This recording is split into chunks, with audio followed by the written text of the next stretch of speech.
Good morning, guys. We're watching Cameron's Outdoor Academy. Well, today I'm fishing on the side of the road.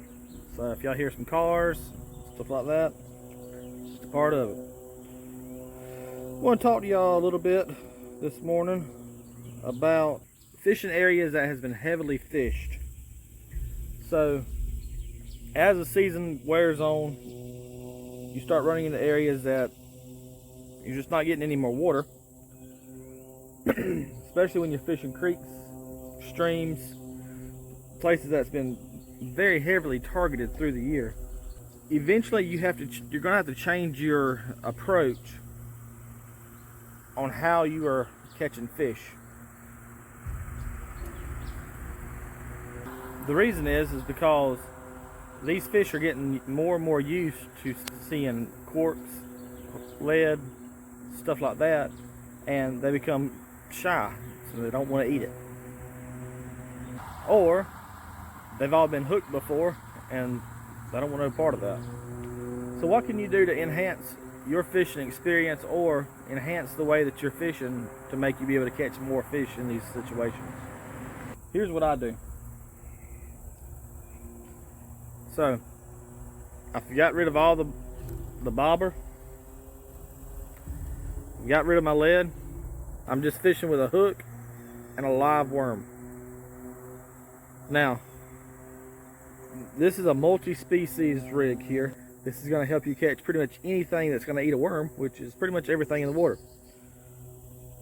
Also, if you fish with a small enough hook, it's going to give you that natural drop of that worm in the water, just like if it had crawled off the bank and gotten onto a leaf or had somehow gotten into the water column. It's going to act like it would naturally in the water. Now, that being said, it is going to sink, and if you're fishing an area with a bunch of stumps, sticks, stuff like that in the bottom, you will find it. A lot of times is that there's also fish in those stumps and stuff that isn't going to let you get tangled up because they're going to eat it before it gets down that low. So let's take a few casts, see what we're doing this morning.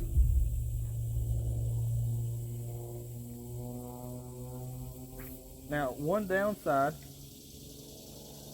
to this method is since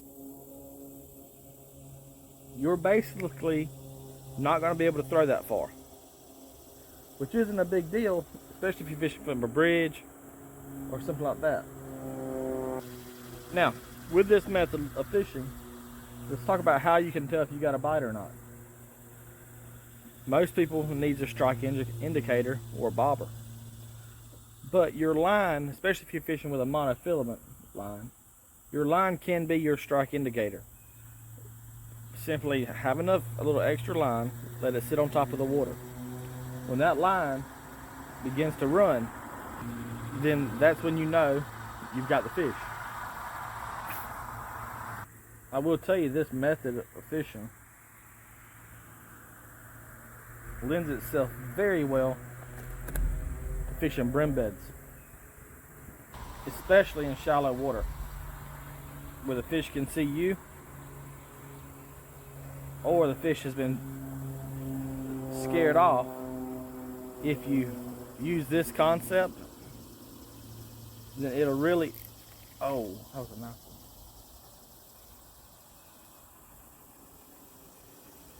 It'll really get those fish moving again because they're not seeing all of the extra tackle in the water.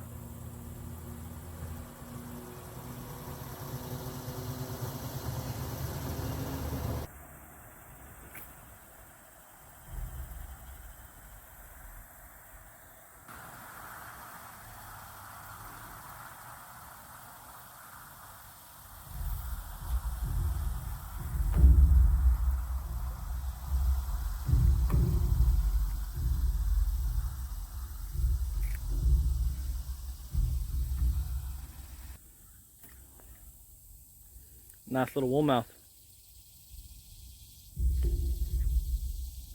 Like I said, when it drops down to those stumps,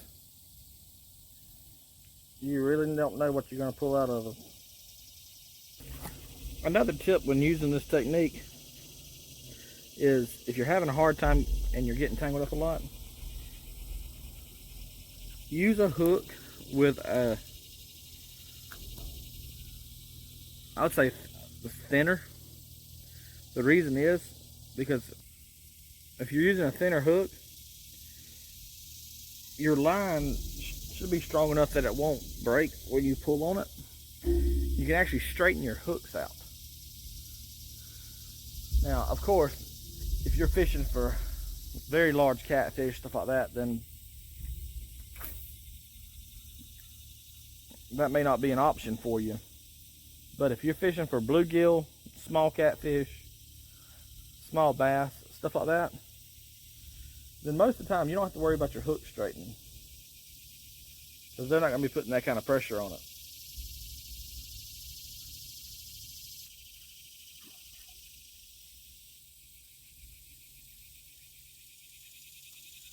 Another technique with this setup of fishing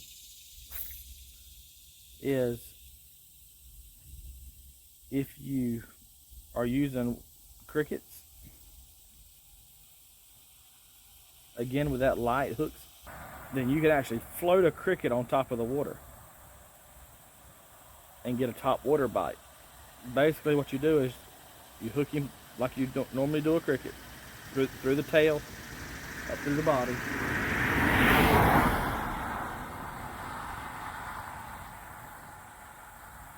And when you flip him out there, don't throw him hard, just let him flip and land on top of the water.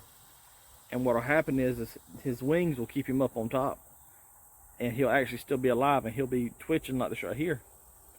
And man, them big red breasts on them backwater creeks cannot stand it. And you get to see a really good top water bite.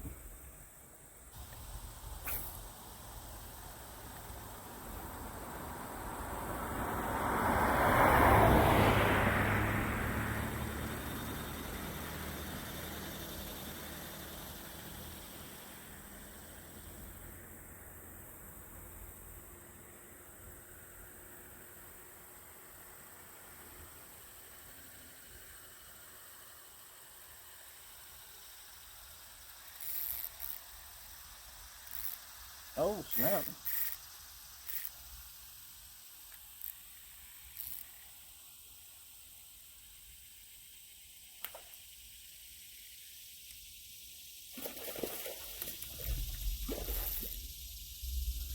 You never know what you're going to get on these things. Probably not going to be able to get this one up.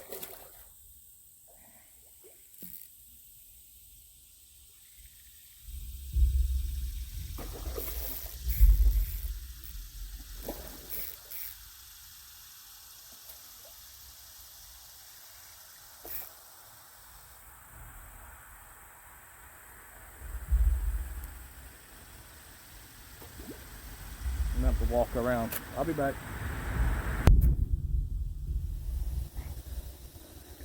So, I want to show you this. This is the bowfin I just caught. Caught him on the prop, that same setup. And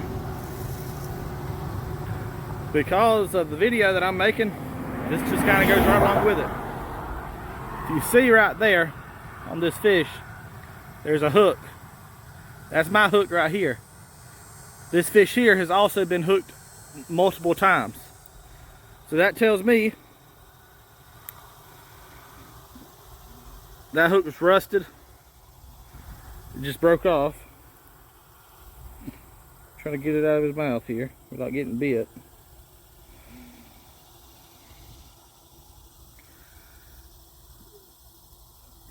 This is why this technique works so good. It's because this fish knew what a hook was. This fish has been caught before and probably has been very skittish about